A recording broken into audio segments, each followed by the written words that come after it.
President Ahmadinejad has recently said that his country's nuclear program will be up and running by the end of March. And while some people just think he's bluffing, the International Atomic Energy Agency has found traces of plutonium and enriched uranium at an Iranian nuclear waste site. Still, there are those who say that Iran should just be a partner in constructing the future of the Middle East. Those people are probably only seeing the flowery interviews Ahmadinejad has given to Brian Williams or Mike Wallace here in the U.S.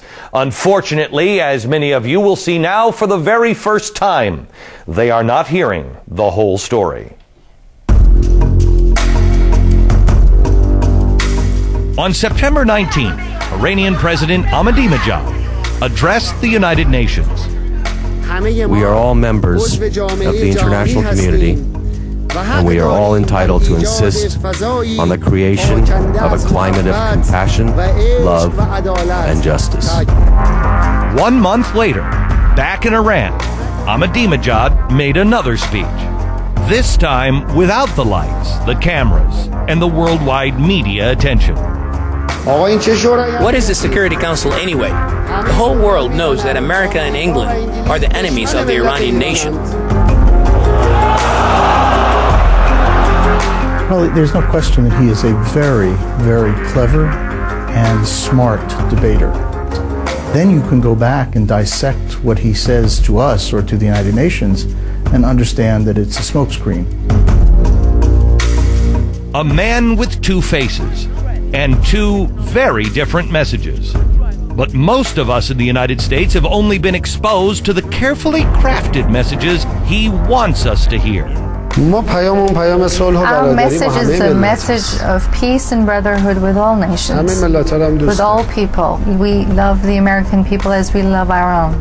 But just 1 month before that, on Iranian news, he wasn't talking about love and respect. If you want to have good relations with the Iranian people in the future,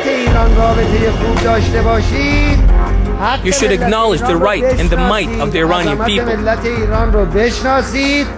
If you do not accept this, the Iranian people will force you to bow and surrender.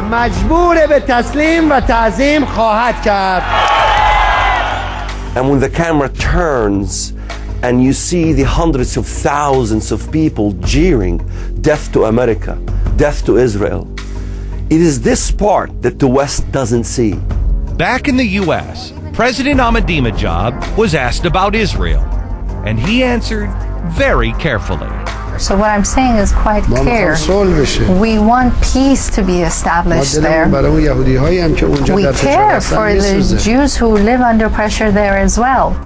But in his own language, the president seemed to have a much different message. I say to the leaders of some Western countries, stop supporting these corrupt people. Behold, the rage of the Muslim peoples is accumulating.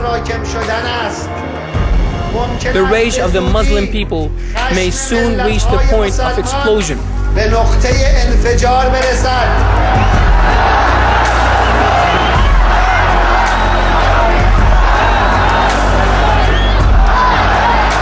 I think the threat that he poses, though, is similar to the threat posed in the rise of Hitler during the 1930s, when the world sat relatively silently watching Germany arm itself, watching Germany pose a threat, and ultimately carry out that threat against its neighbors, and the world reacted much too late.